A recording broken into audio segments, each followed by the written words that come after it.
Assalamualaikum warahmatullahi wabarakatuh. Saya Poppy Puspitasari. Saya Sulistari Nufus. Di sini kami akan mempresentasikan melalui video kami sebagai tugas mata kuliah manajemen proyek dengan dosen pengampu Ibu Urfi Utami MKom.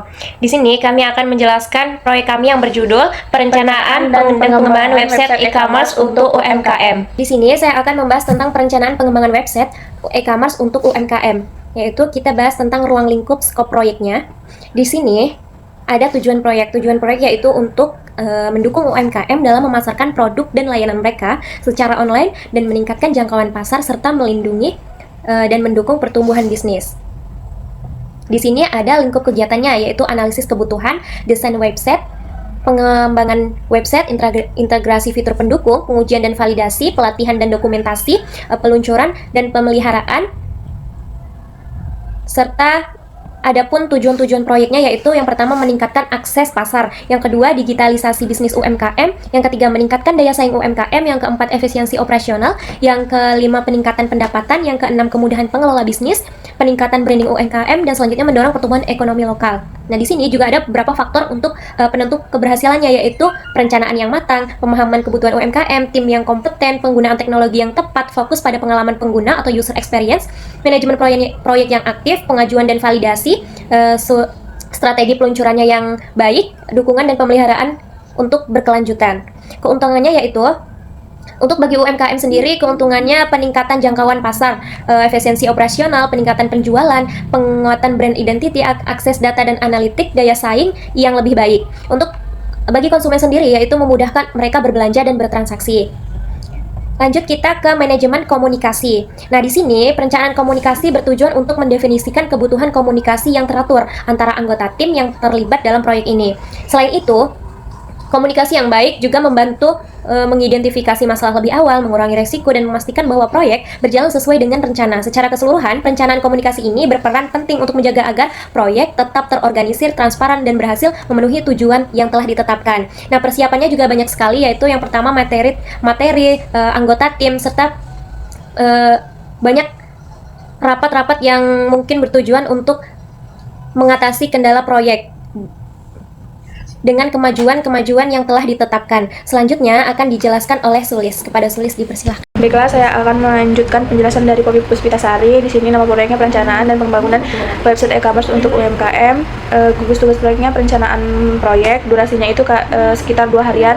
Berarti tanggal mulainya tanggal 10 bulan 1, jadi tanggal selesainya tanggal 11 ya, karena kan durasinya 2 hari. Jadi predecessornya itu itu tidak ada. Kenapa? Karena predecessor itu kan menunjukkan dependensi pekerjaan sebelumnya yang harus selesai sebelum pekerjaan baru dimulai. Jadi kan sebelum itu kan nggak ada pekerjaan. Jadi di sini dibuat strip gitu. Terus lanjutkan analisis kebutuhan pengguna, itu durasinya sekitar 3 hari, tanggal mulainya tanggal 10, tanggal selesainya tanggal 12, jadi prosesnya 1.0. Nah, di sini ada yang durasinya sampai 14 hari, yaitu pengembangan website, jadi tanggal mulainya tanggal 21 dan tanggal selesainya tanggal 20, itu prosesnya 2.1. Terus sampai ke pemeliharaan dan update website, itu berkelanjutan. Kenapa berkelanjutan? Karena untuk memelihara menunjukkan pekerjaan yang berjalan terus-menerus tanpa tanggal selesai yang pasti, jadi dia belum pasti durasinya kapan selesainya. Jadi di sini disebut berkelanjutan. Di sini juga tanggal selesainya strict. Terus pada surat 6.1. Terus lanjut ke RAB, rancangan anggaran biaya. Di sini penjelasan dari kolom ini, jam tenaga kerja itu jumlah total jam kerja untuk menyelesaikan tugas-tugas proyek tersebut. Terus tarif tenaga kerjanya itu biaya per jam untuk 1 tenaga kerja. Terus jumlah tenaga kerja yang dikerahkan untuk tugas tertentu. Terus biaya tenaga kerja ini hasil dari jam tenaga kerja, tarif tenaga kerja, jumlah tenaga kerja itu. Terus biaya lain-lain ini estimasi dari biaya tambahan kayak alat, perangkat lunak atau logistik lainnya. Terus total pertasnya ini jumlah keseluruhan dari biaya tenaga kerja. Kalau misalnya kita analisis RAB-nya, itu tugas dengan biaya tertinggi itu ada di 3.0. Di sini nih, di pengembangan website itu ada biaya tertinggi. Itu dengan total 136.400.000 karena melibatkan durasi yang panjang kan, juga durasi yang panjang 112 jam. Dan juga tenaga kerjanya 6 orang ya, banyak, dengan tarif yang tinggi. Terus kalau misalnya tugas dengan biaya terendah itu ada di 6.1 di sini 6.1 itu ada di peluncuran website.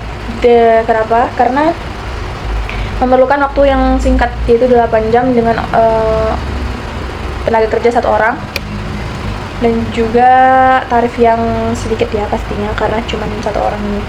Terus total anggaran proyeknya itu jumlahnya ditotalkan ini per tasnya yaitu 353.520.000.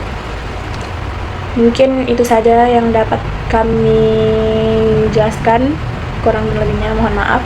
Assalamualaikum warahmatullahi wabarakatuh.